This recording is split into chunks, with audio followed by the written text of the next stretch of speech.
let's go. Welcome back into the Squishy Sport Podcast in week 6 of the Redzone Report. We are a third of the way through the regular season. Can you bloody believe it?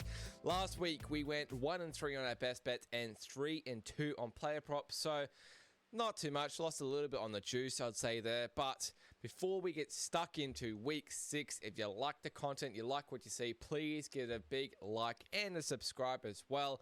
Really does help boost the channel early on. Obviously, give my socials a follow at Squishy Sports as well. All right, this show, as usual, we'll be covering 5 best bets for you across 4 games. Actually, my first double bet game, I believe, of the season for you guys, and we've got 5 player props for you as well, giving you my rapid rundown, the other, I believe it's 11 games for the week, giving you my SuperCoach update, who to trade, how I went last week, high break evens, low break evens, and Survivor, bloody Survivor. I went the Bills. The old me is dead and gone, dead and gone. Oh, my Survivor's dead and gone. Devo, absolutely Devo. All credit to the Patriots, though. And we'll top it off with my multi for the week and, of course, my 3-leg Hail Mary. 3 guys to score 2+ touchdowns to cash a massive, massive ticket. All right, let's get bloody stuck into it. Past few weeks, we've targeted the Thursday night game. And last week, I reckon we copped an awful beat on that one. We had the under in the San Francisco and 49ers in the Rams game. We had under 45.5. It looked like it was going sort of under most of the game, I reckon. 23-20, San Fran Rams are driving down the field. To be fair, they were 2 yards out, and I cop a fumble with a minute to go, and I was bloody cheering. I was like, hella bloody Eula. We've had some bad beats this year. Finally good to get on the other side of this. Still had 3 timeouts. San Fran don't get a first down. Give the ball back to the Rams. 40 seconds to go. They kick a field goal. Go to overtime. Dead. Absolutely dead. So I don't really have an opinion on the Thursday night game this week between the Eagles and the Giants. So we're going to hop straight into Monday morning on the Sunday slate.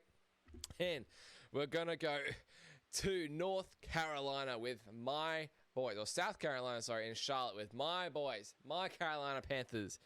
Getting the win last week against Miami. They now have the Dallas Cowboys and Jerry Jones coming to visit them.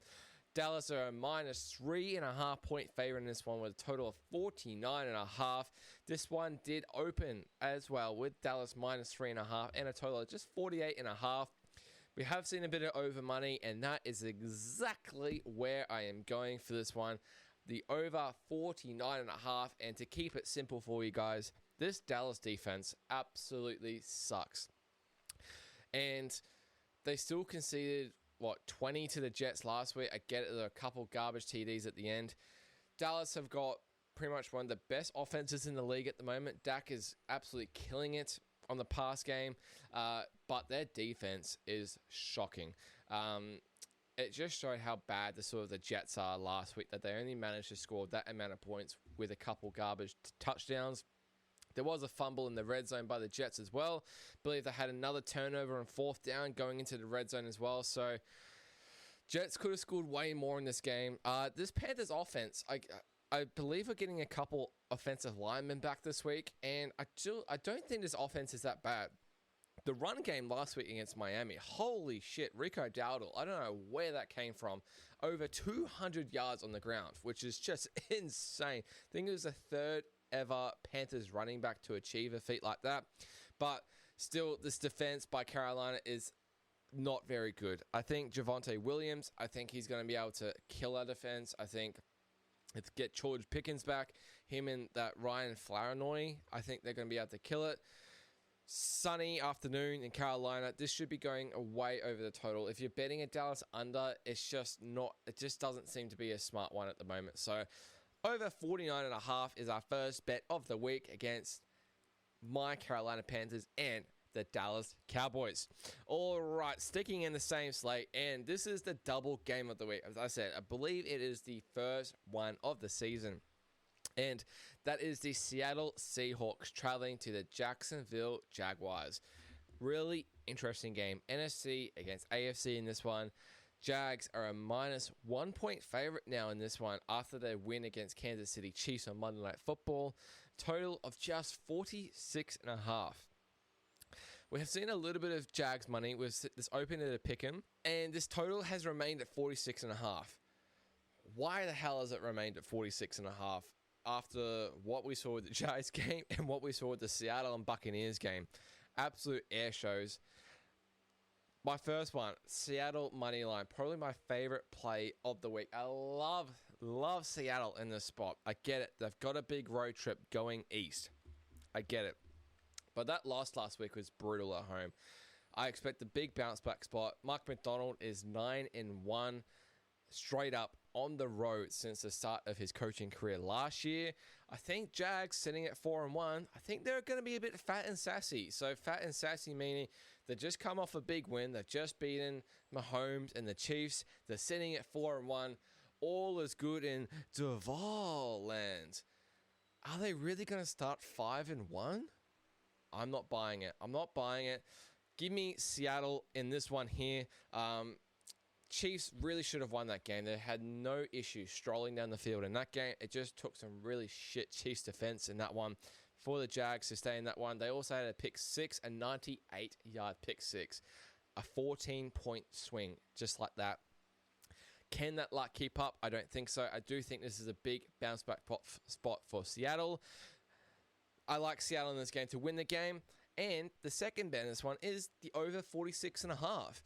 How can you not love the over when Jags just went over with Kansas City and Seattle just went way over against the Buccaneers? 38-35 was an absolute air show. Seattle do have some defensive injuries in their secondary. It's a tiny bit of a concern, but I still think the rush defense are going to be able to stop ETN. I think they're top 5 in rush DVOA against the run. I think they'll be able to stop ETN. If the Jags are in a spot where they're coming from behind, they're going to have to throw it a bit more and expose that Seattle secondary a little bit. But I don't think Seattle will have any trouble scoring in this game. I think Smith Njigba is going to have a huge game in this one. His total was always around the 80.5 sort of prop. I think he's going to go way over. This kid is just so good. He is so darn good. So I like Seattle in this game, and I also like the over 46.5. I think this game goes way into the 50s. Like, give me, Seattle, I'm going to say, 34-24. Like, 58 points would not shock me in this Jacksonville sunny weather as well, while it's still warm before we head into winter. All right, crossing in, we're going to stay in the state of Florida for this one here, and that is the LA Chargers in the other sunny state in the US. California heading over east to Miami in this one. Chargers at the Dolphins in the same slate. Bit of an interesting one I find sidewise. Chargers are a -4-point favorite in this one with a total of 43. This one open Chargers about -5, -5.5 with a total of 46, about 46.5. So we've seen some massive steam to the under. I am going to give you guys continue with the steam in this one. Under 43. And I get it. It seems low in the hot weather. And two teams that are used to the hot weather. But this Chargers offensive line is brutal. It is nothing else. That is the only word you can say. It is brutal. It is decimated. I think all their starting offensive line is injured at the moment. All 5 guys. They've just lost Hampton. They've lost Najee Harris as well. They're up to their RB3. And Herbert, if you watch the game against Washington last week, and even the game before against the Giants, he was running for his absolute life. But the thing that saved him somewhat against the Giants was Hampton being able to run the ball to keep them in the game. And last week, they were 10-0 up against Washington. It looked so good. And then they copped another injury to the offensive line. Mekhi Becton, I think he got injured. As soon as that happens, this Washington pass rush was all over Herbert. He made a couple poor throws as well. And as I said, they're down to literally their third running back now. I've forgotten his name. But Chargers DVOA is above average as well. This Miami offense is really struggling to move the ball. Tua's not looking that great. They really struggle to run the ball. I thought they would have way more success against the run against my Carolina Panthers last week.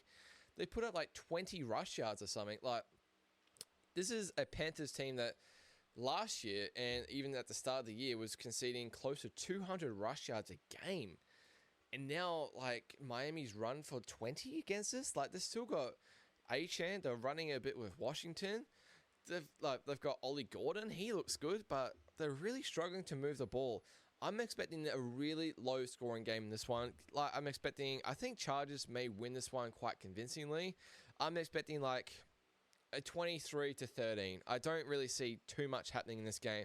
As I said, Chargers are really struggling to gonna move the ball without the O-line, and Miami, just offensively, are really struggling as well. Under 43, take the steam, take the under. All right, and the last game across out of the 4 and the last bet out of the 5 is we're staying in Florida. We're clearly a bit of a Florida theme in this one. And that is the San Francisco 49ers at the Tampa Bay Buccaneers. This is in the second slate, guys, not in the morning slate. And really interesting matchup. Super interesting matchup. We have the Buccaneers currently at a minus 3-point favorite. Total of 47.5. This one opened just only TB, like Buccaneers minus 2.5 with a total of 45.5. Seems some steam to the over, and you might be thinking, is he taking the over in this weather? No, I'm not. I like San Fran in this matchup here. Plus the 3. Give me the plus points with teams that I feel like are pretty equal at the moment. Buccaneers off an awesome win last week in Seattle. Awesome win. However, that is the biggest road trip that's in the country, right? Apart from going to London or like Brazil or anything else. This is the biggest road trip last week that they had in the NFL. They've had to go to Seattle. They've won at the end of regulation, a huge emotional win. Now they've got to go fly back to Tampa. San Fran, a mini bye off Thursday Night Football, a good win against the Rams as well. They might be a tiny bit fat and sassy. I'm not really buying it. Mac Jones is looking awesome in this offense. He's looking so good.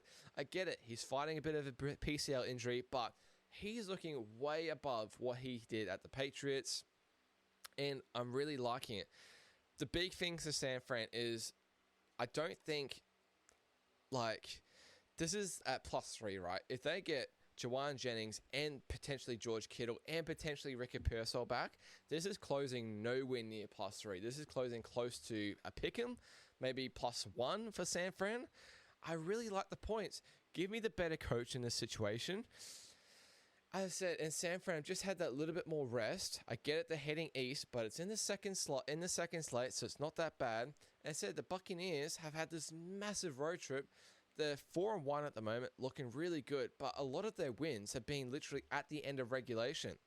So I feel like at worst, I'm going to get a push in this situation, but I can see San Fran with better coaching getting the win in this one here. San Francisco, give me the plus 3, give me the points. Little sprinkle. I do think they win this game in Tampa. All right, that was my 4 games and my 5 best bets for you to start off the Redzone Report. Now, we'll quickly go through my rapid rundown where I cover the other 11 games of the week, give you my quickest thought in about 5 minutes or less altogether, and we'll start now. Thursday Night Football, Eagles at the Giants. Giants are a plus 7.5 point dog, total of 40.5. I do lean the Giants in prime time this one, also the under, low total for a reason, take the under. Broncos versus Jets in London. What an absolute poo stinker for the Londoners in this game. Jets plus 7.5 point dog, total of 43. The Jets, they just suck. I had money on them last week. They suck. Lean the Broncos in this one and also lean the over with how bad this Jets defense is. And next game, Cardinals traveling to the Colts. Colts are a minus 6.5 point favorite in this one, total of 47.5. That loss by Arizona must be the worst ever loss I've ever seen by a team just in history. 21-7 or 22-7, I believe it was. Had literally dropped the ball an inch before the line to make it 29-7. had a dropped interception, which led to a Titans touchdown. Just a wild play. Lose at the end of regulation. I do lean the Colts in this one still. Arizona, they just suck. They just absolutely suck. And I really like what Daniel Jones, Indiana Jones, is doing with this team. Lean the Colts, also lean the over in an indoor stadium with this one. Cleveland Browns, division rival, are heading to Pittsburgh Steelers for an AFC North matchup. Steelers are a minus 5-point favorite, total of 38. Tomlin off the bye, lean the Steelers and lean the over in this one. You'd think these two teams that hate each other would probably go under. The last 5 out of 6 games these guys have played, they play each other twice a year, have gone over this number here. Do lean the Steelers off the bye, do lean the over in Dylan Gabriel's first proper road trip game. And next game, we've got the LA Rams off that brutal loss against San Fran, heading to the decimated Baltimore Ravens. Ravens are a plus 7.5-point dog, total of 44.5. I can't take Ravens in the spot without Lamar and with the injuries they keep having. Lean the Rams off that last week and also the mini bye and also the over. This Ravens defense sucks. Play a bit of catch-up Ravens. They might score some points to push this over the total. All right, next game. Patriots off an awesome win against the Buffalo Bills, knocking me out at Survivor, heading to the New Orleans Saints, getting their first win of the season, the first win under Spencer Rattler at quarterback. Saints are a 3.5-point dog with a total of 46. And I had an early lean to the Patriots in this game. However, them beating the Bills didn't really do any favors. This is a huge flat spot, in my opinion, for the Patriots. Massive, fat, and sassy spot. Patriots, you might think, I'm going to say this, and you're going to laugh. They have the Titans next week. And you go, it's just the fucking Titans. Mike Vrabel used to coach the Tennessee Titans. I think Mike Vrabel has got this game circled next week. And I think he's going to want to smash Tennessee next week off a huge win, division win last week. Huge flat spot, traveling to an NFC opponent. Why? They just beat the Bills. Now they've got to travel to New Orleans. Lean the Saints and the under in this one here. Next one, speaking of Titans, they travel to Las Vegas here, off their first win of the season, off their first win with Cam Ward as well. And that is the Raiders. They're a minus 4.5-point favorite, total of 41.5. This one was seen from plus 6.5 down to 4.5 in this one here. But it's getting to the point where you've got to take the other side. You can't chase the steam. I do lean the Las Vegas Raiders in this one here, despite how bad Geno has been. They've got to click at some stage, but not as strongly whatsoever. Oh, next game. We had a bit of a trade this morning. Joe Flacco from the Browns gets traded to the Bengals, a division rival. Bengals are now traveling to the Green Bay Packers, who are off a bye, off that tie as well. They're a minus 14-point favorite, biggest spread of the season, total of 44.5. How can you take the points? I know it's a huge number. How can you take the points with a quarterback that's learning an offense in 5 days? Not even. And just got benched for Dylan Gabriel. Not for me. Like, this could potentially be Bengals cover, but honestly, the Packers could win by 30. So I do lean Green Bay. I'm not going to take the point. I'm not going to lay the points with Green Bay. There's a huge number. I just can't do it. But I would lean Green Bay. Game of the week, this one. Detroit Lions heading to the Kansas City Chiefs. Chiefs, off that brutal loss against Jacksonville. They are now a 2.5-point favorite. This opened at a pick'em. Total of 52.5. This literally opened at a 50 as well. I lean the Lions if it gets to 3. Give me the better team, I think, in this situation. And this total is high for a reason. Go the over. This could be an absolute shootout. Could be 35 to 34. It could be astronomically high scoring. All right. And heading to Monday Night Football, we've got a double header once again, and that is the Bills heading to Atlanta after knocking me out of Survivor in prime time. Falcons off the bye, plus 4.5-point dog, total of 49.5. If the Bills didn't lose last week, I would love Atlanta this week. It would be a best bet for me. I'd love Atlanta before the Bills lost. However, Buffalo off their first loss this season. Josh Allen didn't look that great. He's going to look for a big bounce back spot. I still think Falcons off the bye. I still think they can cover this number. And I do think this is going to be a bit more defensive. I do lean the under in prime time as well for this one. And to cap off the week, we've got the Chicago Bears bear down Off the bye, heading to the Washington Commanders off an awesome win against the Chargers last week. Now heading back east. They're a minus 4.5 point favorite with a total of 50. I do lean the Bears in this one. Screams a bit of a revenge spot from last year as well, where the Commanders won off a Hail Mary with 15-12 Bears. Commanders throw a 50-yard Hail Mary to win the game, end of regulation. All right. That was my rapid rundown, capping the other 11 games of the week for you there. Just my leans, not bets for me whatsoever. All right, heading into my favorite section, of course, and that is the player props. Got 5 for you this week, and it's a bit harder because I do my notes on a Wednesday in Australia, right? That's pretty much like a Tuesday night in America. A lot of the props haven't come out, so I kind of have to sort of guess where the props are at and sort of the matchups I like, or see what props are there already. But I do have 5 for you this week. They're going to be, I think, some of them around this number. I'll let you know if I've actually seen this number. But here are 5 that I've got for you this week. And that is Thursday Night Football. We can't watch a primetime game without having something on. And he's gone over these 2 in his first 2 games. And that is Jackson Dart. Not passing yards, not passing touchdowns, not interceptions, rushing yards. He is being a beast at running the ball. Over 38.5 rushing yards. I think he went over this number in the first half last week. And I think he's going to keep doing the same thing. Eagles pass rush will be sort of up in his face. He's going to need to scramble a bit. I do like Jackson Dart over 38.5 rushing yards in this one here. All right, and my second prop of the week is we're going to be targeting the Rams at Ravens game. I did like Puka. I know it was 98.5. However, it does scream of him sort of getting 56 yards in his first half, maybe 70, and then the Rams having a blowout win, and he doesn't get anything for the rest of the game. I do think he had a fumble last week, but I think he's going to try and make amends for himself. I do like Kyron Williams in this game to go over 69.5 rush yards. Like we saw, I believe, like Nick Chubb, he ran for 67 last week. Like we had Woody Marks there as well. I think Williams and Corum are going to make a good duo in this game. They're better than Chubb and Woody Marks, in my opinion, who ran riot against the Texans last week. I do like Kyron to go over 69.5 rushing yards. Bounce back week for Kyron. I expect him to score a couple touchdowns as well. Peak at the end. You never know. Third prop of the week. I took him a couple weeks ago. They're now off the bye.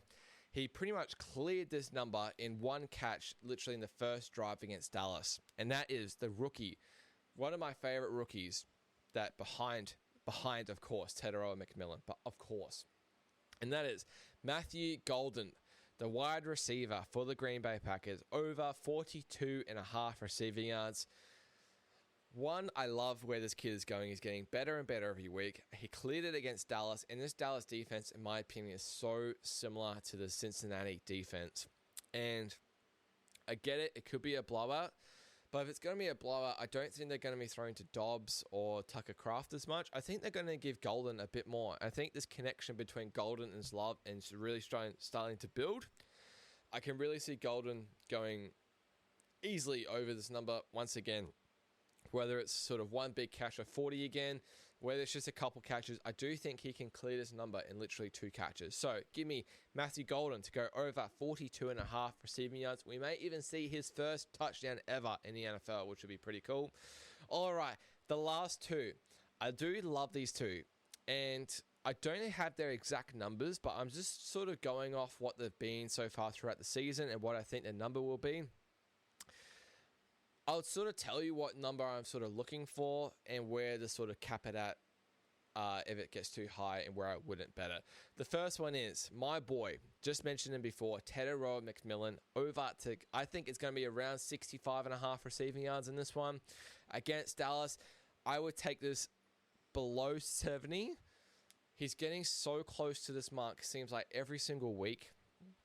And he's just so impressive. And now you've got the worst defense in the league, and this guy, I feel like he's pretty matchup proof. Like his worst game has been like 40 yards against the Patriots in a blowout. I think this guy is almost matchup proof in my opinion. I think he can destroy this Dallas defense in my opinion.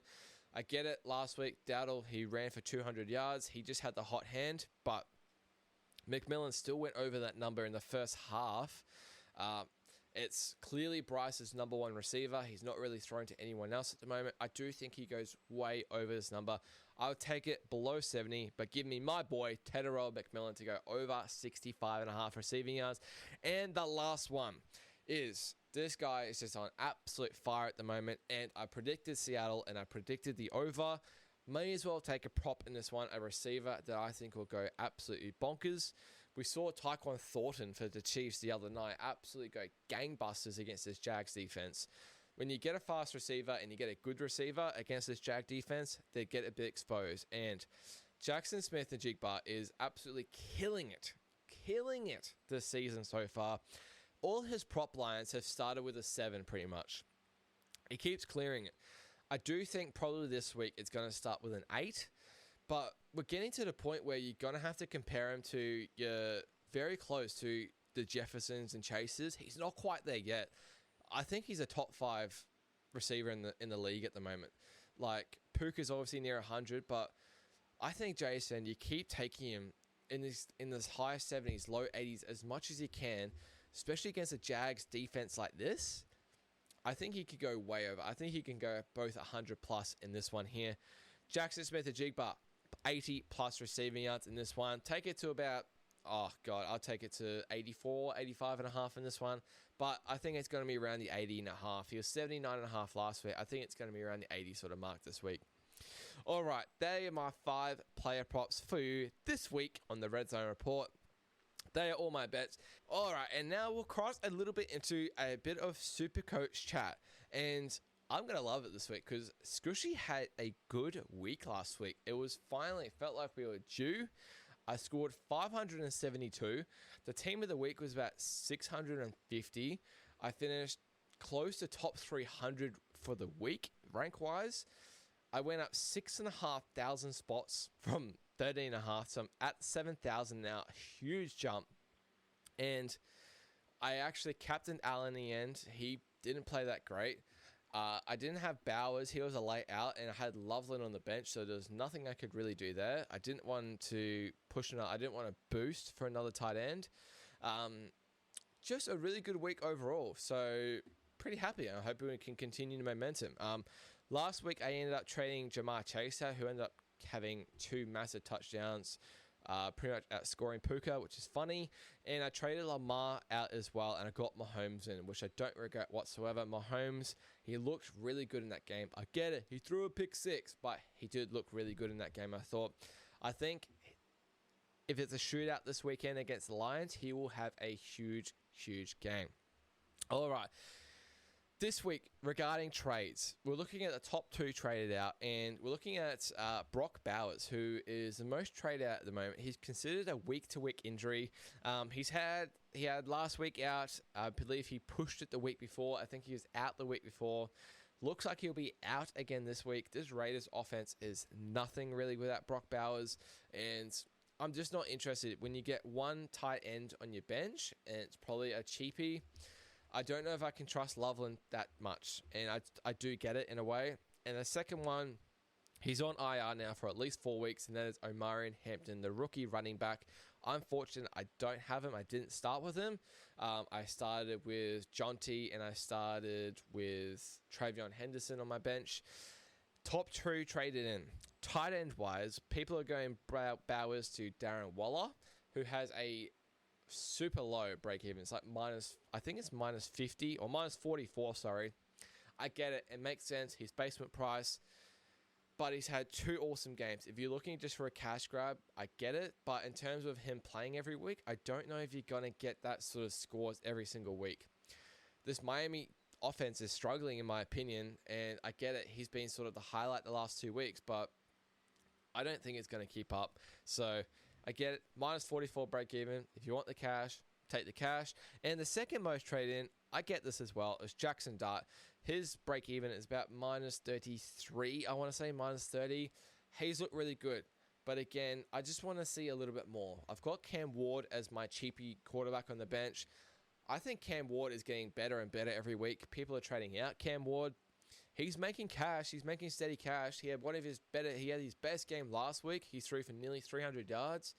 And now he's playing a shit Raiders defense. So Jackson Dart's playing a good Philly defense. So I think if you're looking to play Jackson Dart, then I wouldn't it's not for me. But if you're looking for a cash grab, then maybe. But Cam Ward's going to make steady cash, I think, in my opinion. Just my opinion, really. Break-even wise, Dart does have the lowest break-even this week. He has a minus 50 break-even. So I get it. Cash grab, just if you need to cash, just grab it. Second one, we spoke about him before. Waller at minus 44. So they are literally top 2 most traded in this week.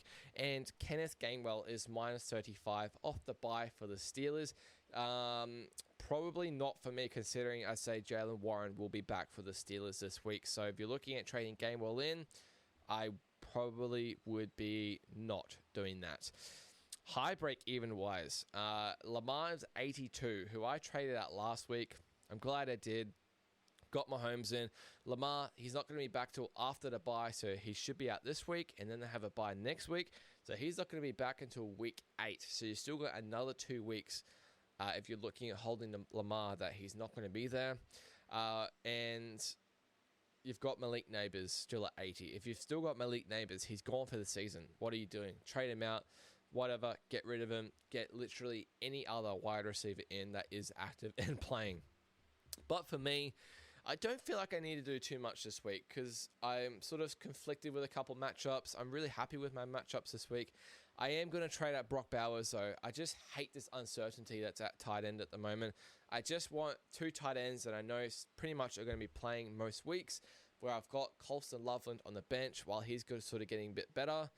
I could go Bowers to Waller. I could go Loveland to Waller just to grab that cash. Still sort of thinking about that, but again, Waller in 2 weeks' time, he's going to have a high break-even if he doesn't keep this up. So I'm trading out Brock Bowers, and I'm getting the most obvious tight end here, who's Jake Ferguson from the Dallas Cowboys. He is absolutely killing it. He is pretty much Dak's best friend at the moment on this offense with CD out. He's literally getting targeted 7-8 times a game. He went over 60 yards last week, scored a touchdown.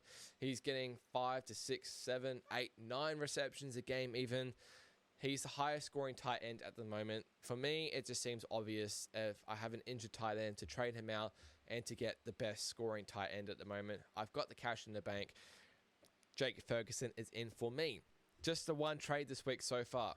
Captaincy-wise, I am going to trade out, I am going to vice captain Christian McCaffrey in this one against Tampa Bay. I do think he has a big one in this one.